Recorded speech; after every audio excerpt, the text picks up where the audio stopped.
They're one of nature's most incredible and, let's be honest, terrifying forces. They can churn up the ocean into 50-foot waves and literally reshape coastlines.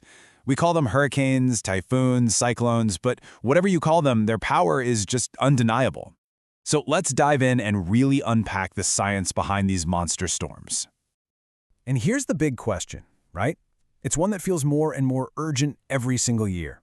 It seems like every season we hear about a new storm breaking some kind of record. Bigger, stronger, more destructive than anything we've seen before. But is that just how it feels? Or is something fundamental actually changing with these storms? Okay, so what's with this number? Well, it points to something that happened recently that was just shocking. In September 2023, Hurricane Lee's winds intensified by 80 miles per hour in just one day. Now, to give you some perspective, scientists have a term for this, rapid intensification, and that's when winds increase by 35 miles per hour in 24 hours. Lee more than doubled that. It's a terrifying look at the kind of explosive power these storms can have. To really get what we're talking about, we first have to appreciate the sheer scale of these things. I mean, they're atmospheric giants. The numbers can be kind of hard to wrap your head around, but a few examples from history really paint a clear picture of what we're dealing with. So let me introduce you to Typhoon Tip. This was the largest tropical cyclone ever recorded. At its absolute biggest, its diameter stretched over 2,000 kilometers. That is nearly half the size of the entire continental United States. Just try to picture that for a second, a single spinning storm system covering that much of our planet. It's almost unimaginable. And their power isn't just about size. Take Cyclone Freddy in 2023. It became the longest-lived cyclone we've ever seen, churning away for 36 days straight and traveling all the way across the Indian Ocean. But the most tragic record? That belongs to the Great Bolas Cyclone in 1970. It hit Bangladesh, and the storm surge it created led to an estimated 500,000 deaths. That number is it's hard to even comprehend. So how does nature even cook up something this powerful? Well, it's not a random thing at all. It actually requires a very specific set of ingredients to come to life. Think of it like an atmospheric recipe. Okay, first and most important ingredient, warm water. You need ocean temperatures of at least 80 degrees Fahrenheit. This is the fuel. Seriously, think of the hurricane as a giant engine that runs on heat. This warm, moist air starts to rise, creating thunderstorms. But they need something to get organized, which is where a pre-existing weather disturbance comes in. And here's the final crucial piece, low wind shear. All that means is that the winds at different heights are all moving in roughly the same direction and at the same speed. It lets the storm grow vertically into a huge, powerful structure instead of getting torn apart. So once all those ingredients come together, they start to build that iconic structure we all recognize. A fully formed hurricane has a really distinct and powerful anatomy. Let's break it down. Right in the middle, you have the famous eye of the storm. It's this area where air is actually sinking, which stops clouds from forming. This creates that eerily calm, often clear patch where the winds are light. It's like a moment of peace right in the heart of absolute chaos. But surrounding that calm eye is the complete opposite, the eyewall. And this is, without a doubt, the most dangerous part of the entire storm. It's a ring of towering thunderstorms with the heaviest rain and the absolute strongest winds. This is where all that destructive power is concentrated. So what gets this whole massive system spinning in the first place?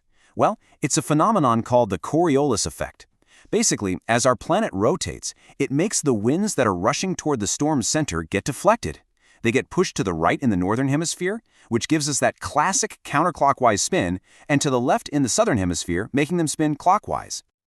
Okay, so now we know how they work. Let's get back to that central question we started with. As our climate gets warmer, are these storms actually changing? We've all heard it, right? There are just so many more storms these days. I mean, back in 2020, we literally ran out of the official list of names for storms and had to start using the Greek alphabet. So it really feels like the sheer number of hurricanes is going up. But is it? Well, surprisingly, the answer is no. When scientists went back and adjusted the historical records, accounting for all the storms that we probably missed before we had satellites and planes to track them, they found no real significant change over time in the total number of storms per year. The number of storms isn't the real story here. Here's the crucial point. It's not about how many storms there are. It's about what kind of storms they are.